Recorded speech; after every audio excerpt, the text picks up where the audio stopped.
이제 본 반야신경의 파사분을 거두어야 할 때가 된 것 같습니다.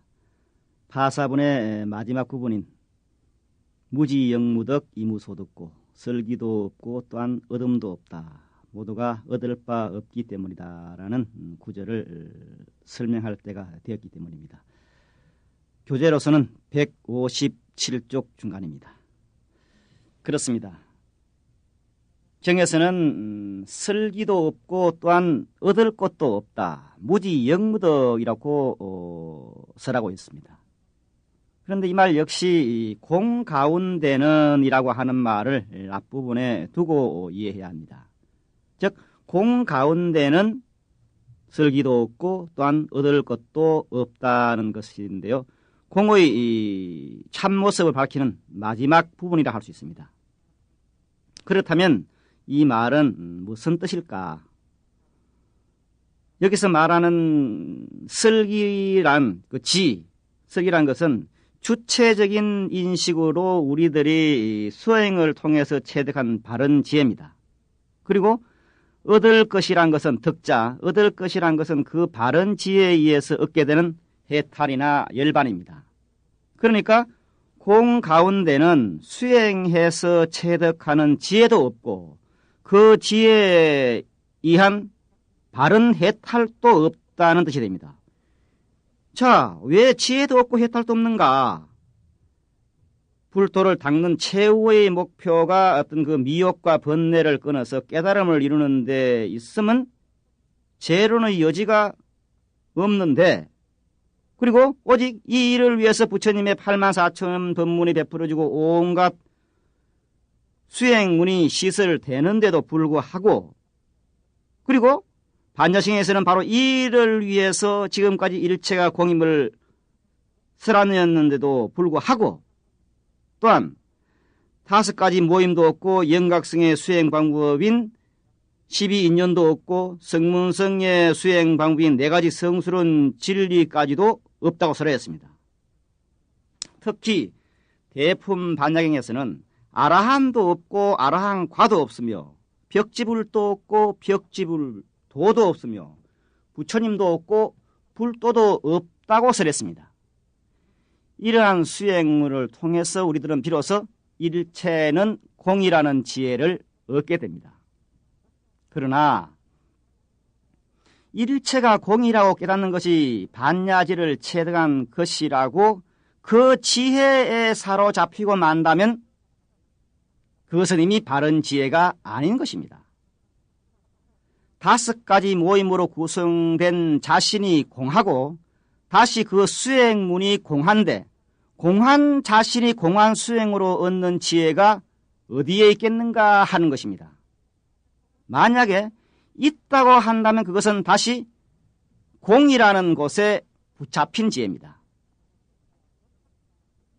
비록 자신과 형상계가 공이면 터득했지만 그 자체가 공이면 아직 모르는 상태입니다. 때문에 공 가운데서 무엇인지를 얻으려고 합니다. 해탈이라고 하는 것을 실체로서 얻으려 하고 부처 자리를 실로 있는 것으로 착각을 합니다. 그것은 참다운 지혜가 아니고 참다운 해탈도 아니라는 것입니다. 바른 지혜란 다만 이름만 있을 뿐 사실로서 있는 것이 아니고 그 지혜로 얻는 해탈이라는 소득도 이름만 있을 뿐이기 때문입니다. 금강경에서는 이런 말이 참 많이 나오죠. 반야바라밀이 반야바람이 아니고 그 이름이 반야바라밀이다. 안욕따라 삼약삼불이는 안욕따라 삼약삼불이가 아니고 그 이름만 안욕따라 삼약삼불이다. 바로 이런 이치입니다. 자, 그런데도 우리들은 어떻게 생각하면서 살고 있는가? 내 자신이 공이고 현상계가 공인데도 불구하고 그 공 속에서 무엇인가를 추구합니다. 자신이 본래 부처님인 줄 모르고 신통을 구하고 부처를 구합니다. 참선을 하고 기도를 하고 그래서 기이한 어떤 것을 밖에서 구하고자 합니다. 아침에 일어나서 세수하고 저녁 먹고 설거지하는 이 일상사가 그대로 공이 현존한 것인 줄 모르고 즉 공적시색이죠.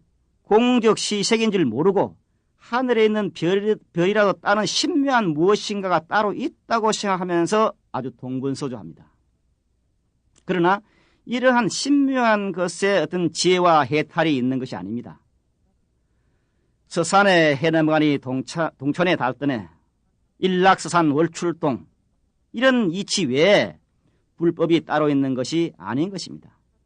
만약 하늘을 나르는 신통에 해탈이 있다면 저 100m, 200m 상공을 나르는 그런 까마귀는 전부가 해탈을 얻었을 것이고 눕지 않고 앉아있는 것에 진정한 지혜가 있다고 하면 저 설악산의 울산바위는 아마 지혜의 덩어리가 되어 있어야 하지 않을까 생각됩니다.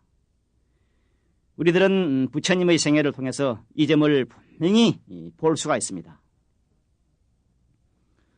고탈다 십달다 사문이 깨달음을 얻어서 부처님이 되었다고 해서 신통력으로 모든 것을 처리하신 것은 아닙니다. 저 붓다가의 보리사 아래에서 녹야원까지 그 먼 거리를 걸어가셨고 아침이면은 닭발로 얻은 음식으로 공양을 하셨습니다. 때때로 제자들을 위해서 법문을 하셨고 여가가 있으면은 혼자서 좌선을 하셨습니다. 밤이면은 육신의 피로를 풀기 위해서 누워서 주무셨습니다. 부처님께서는 공 가운데에 지혜와 해탈이 없다는 이 소식을 이렇게 아주 몸 전체로서 우리들에게 보여주고 있습니다. 이 점에 조금 더 착각이 있어서는 아니 될 것입니다. 자, 이어서 경에서는 설기도 없고 얻을 것도 없다. 무지 영무덕이라는 구절을 이어서 이무소득고 모두가 얻을 바 없기 때문이다라는 말로서 파사문을 맺고 있습니다. 그런데 저는 나름대로 이 이무소득고라는 경문을 이렇게 파사분으로 해석을 해서 이해해서 해석을 하고 있지만은 종래부터 이 부분의 해석에는 두 가지 견해가 있어 왔습니다. 하나는 지금의 저의 견해처럼 파사분의 끝부분으로 취급해서 이것의 종결로 삼는 그런 것이고 또 다른 하나는 지금 조금 뒤에 이어지는 공능분의 첫 부분으로 삼아서 그것의 원인으로 취급하는 것입니다. 두 가지 견해가 모두 타당한 이유가 있기 때문에 섣불리 한 견해 말을 옳다고 주장하기는 어려운 일입니다. 그런데도 제가 이 전자의 견해, 그 견해를 취한 것은 공능분에서 시작하는 보리살타 다음에 반야바라밀대 의지하는 고로, 보리살타 의반야바라밀다고 그랬죠. 의지하는 고로라는 이유의 경문이 있기 때문입니다.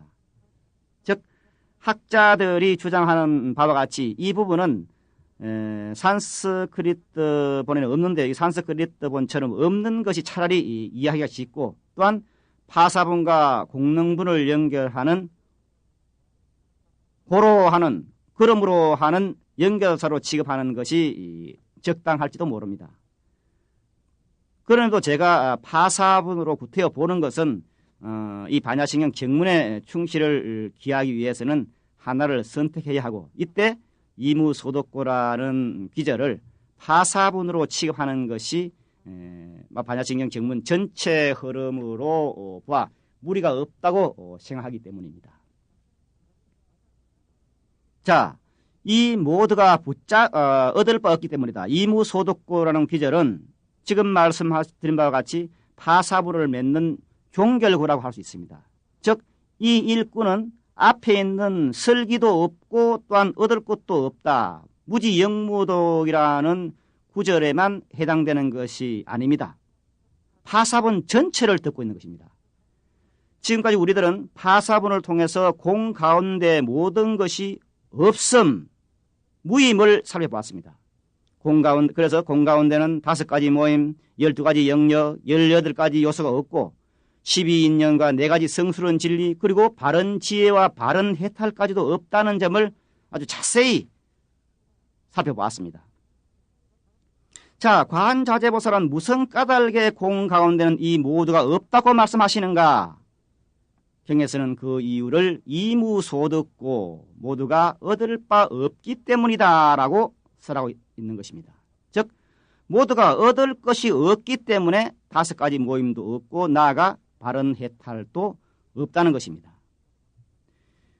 여기서 우리들은 다시 무소득, 얻을 바 없음, 이것이 무엇인가 하는 문제에 봉착하게 됩니다. 무엇이 얻을 바 없음인가? 대지도론 권제 18에서는 이 말을 모든 존재의 참다운 모습, 제법 실상 중에는 결정되어 있는 모양을 붙잡을 수 얻을 바 없기 때문에 무소득, 얻을 바 없음이라 한다. 이렇게 설명하고 있습니다. 즉 대지도론에 의하면은 대상을 인지하지 않는 것이 얻을 바 없음입니다. 그렇다고 해서 그 대상이 있다고 생각하고 거기에 사로잡혀서 집착하지 않는 것이 아니라 어떠한 의미에서도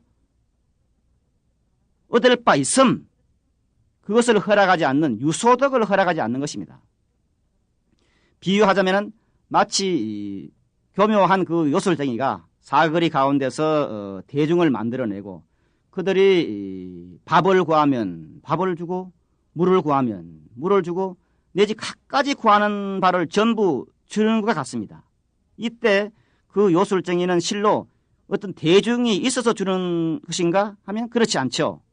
그 대중도 베풀어주는 물건도 실로 있는 것이 아니고 베푸는 것이 있다고 해도 실제로 마술상, 요술상의 일이지 실제로 주는 것은 없습니다.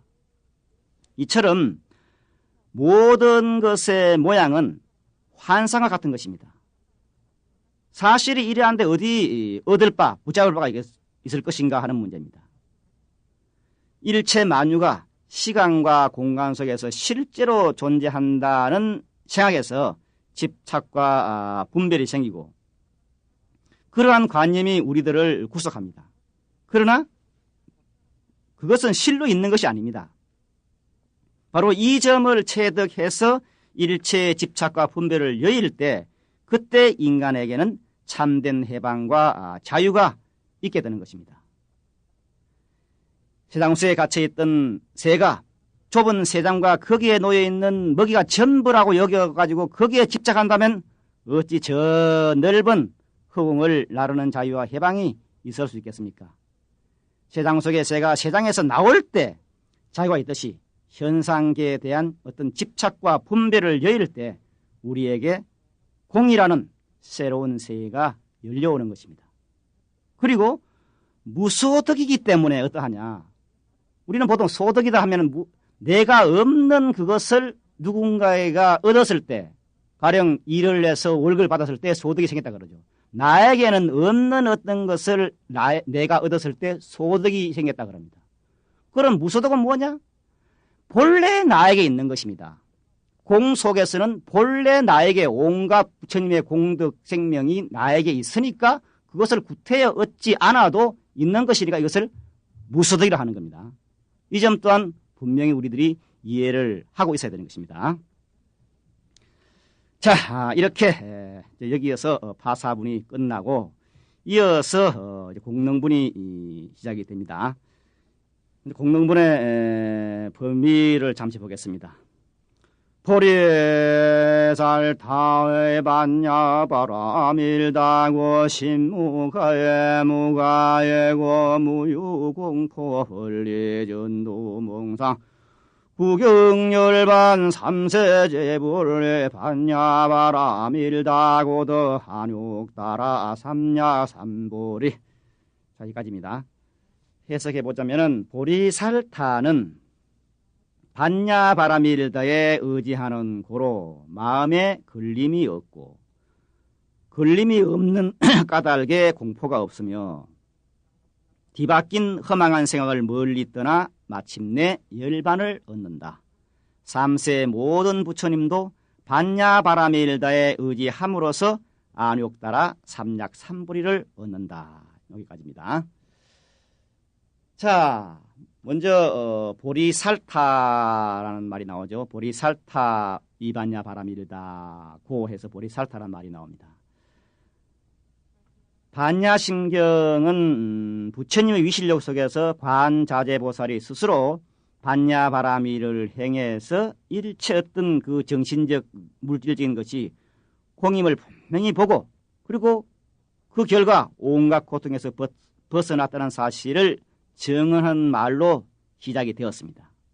이미 우리들이 공부한 바입니다. 그리고 이어지는 파사본을 통해서 관자재보살은 사리불로 지칭되는 우리 모두입니다. 우리 모두를 향해서 반야바라밀이 무엇이고 이것을 어떻게 수습할 것인가, 즉 받아서 익힐 것인가를 자세히 밝혀주었습니다.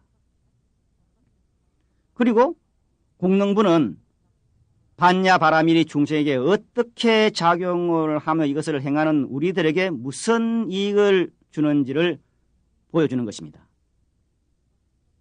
경에서는 먼저 이 공능분을 통해서 경에서는 먼저 보리살타는 반야바라밀대 의지하는 고로 보리살타의 반야바라밀다 고라고 하면서 반야바라밀을 행하는 그러한 사람들을 뭐라 하느냐, 보리살타라 칭하고 있습니다. 즉 그동안 관자재보살은 청법대중의 대표격인 사리자, 사리불에게 무소득 공의 법을 쭉 설했는데 공능분에서는 그 무소득공인 반야바라밀이 설해지는 회중의 모든 대중들을 보리살타 이렇게 부르고 있습니다. 자, 그렇다면 보리살타는 누구인가?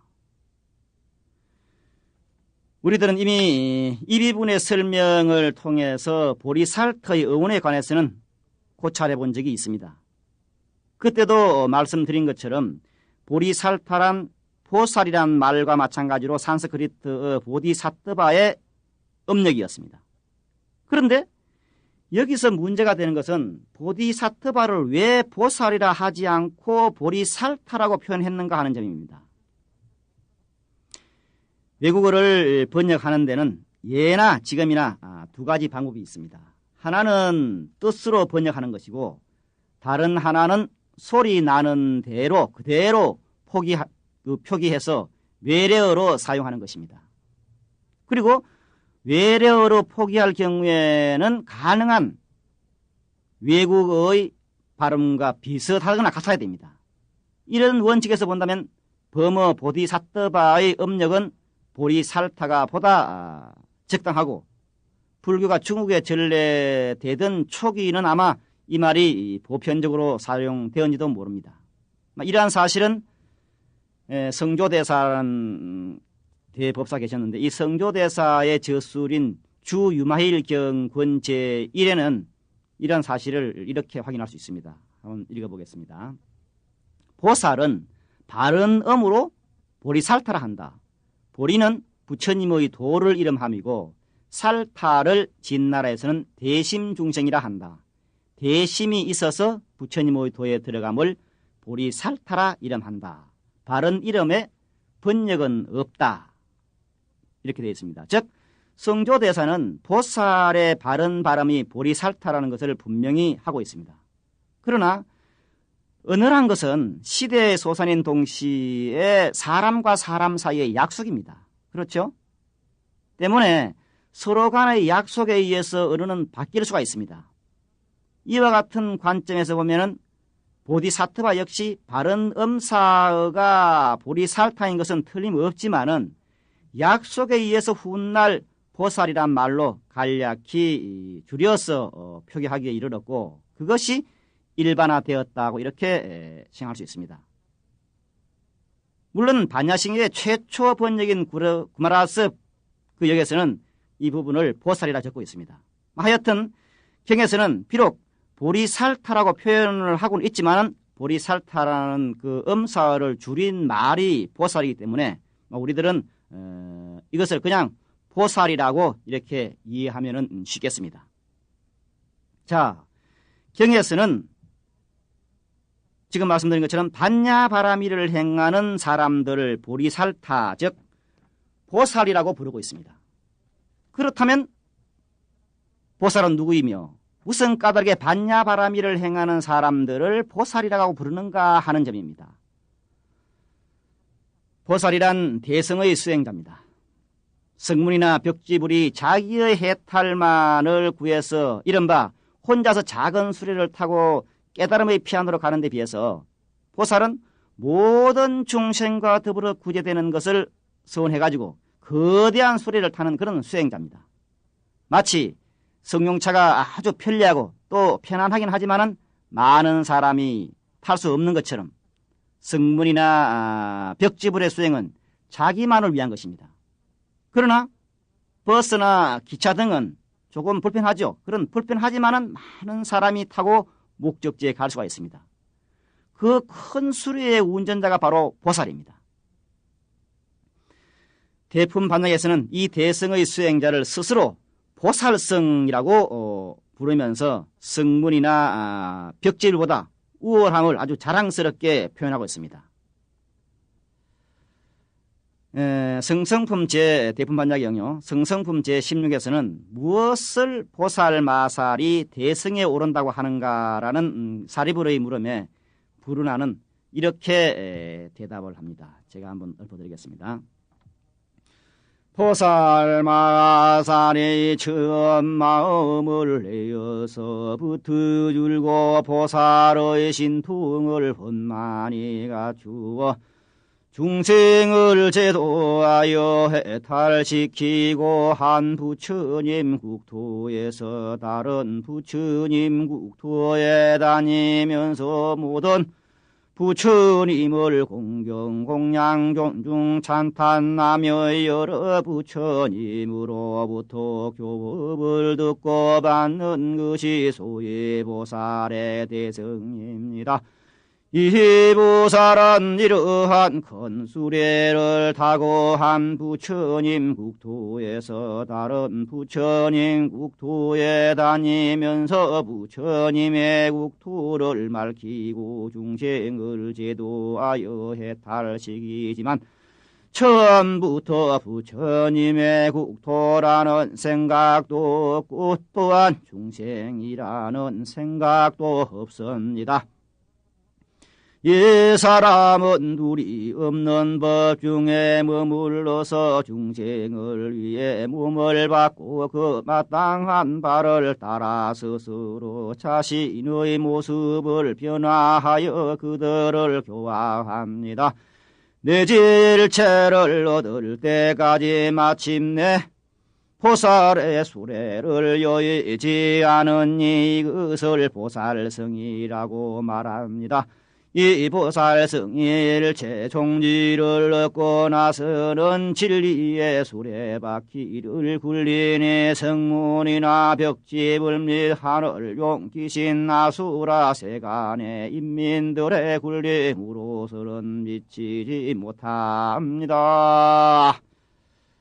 자, 인간은 외적으로는 자연으로부터 그리고 내적으로는 맹목적인 의지에서 많은 속박을 받고 있습니다. 이것이 불교에서 말하는 인생관의 출발점입니다. 그러나 보살이 지향하는 바에 따르면 이것과 동시에 인간의 가장 깊은 내면에는 아주 무한한 자유와 행복을 구하고자 하는 욕구가 가로놓여 있습니다. 그리고 이 욕구는 모든 정신생활 중에서 가장 숭고한 그런 것이기 때문에 온갖 고상한 이상을 가져오는 원인이 됩니다. 대성의 보살은 이러한 이상을 구체적으로 실현해 가는 사람입니다. 따라서 보살성은 영각성이나 혹은 성문성과는 분명히 다릅니다. 성문성이나 영각성은 어떤 자신만의 구제 몸체지만은 보살이 타고 있는 수레는 결코 멈추는 법이 없습니다. 중생이 있는 곳이면 어디라도 마다하지 않고 다니면서 그들을 교화해서 제도합니다. 이 까닭에 보살성을 능가하는 중생은 있을 수가 없고 대성의 수행자들은 자신들을 보살성이라고 아주 자랑스럽게 말합니다. 보살의 수행에서 가장 중요한 특징은 자리이타의 정신입니다. 즉 자신이 깨달음의 세계에 도달했다고 하면은 반드시 타인을 거기에 인도합니다. 타인을 거기에 인도하는 것이 자신이 거기에 도달한 이유가 되는 것입니다. 이것을 대성의 보살도라고 합니다. 소위 상구보리 하와중생이라는 것입니다.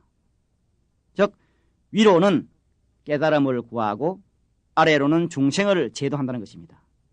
대성의 보살이 소성의 수행자와 다른 것은 바로 보살에게 이 두 가지의 원이 함께 있기 때문입니다. 보살의 이 두 가지 원은 업보에 묶여있는 어떤 그 다른 일체 중생들 속에 들어가서 그들과 생활을 함께하고 끊임없이 그들을 이익되게 하는 기회를 얻으려고 노력합니다. 이러한 까닭에 보살은 어떤 고행자, 언둔자, 성단에만 그냥 속해가 있는 그런 사람들로서의 생활을 버리고 세간에 있고 세간과 함께 머물고 세간의 고통을 받으면서 일체 세간을 어떤 국어의 깨달음, 최고의 깨달음에 이르게 하려고 끊임없이 헌신해 가는 것입니다.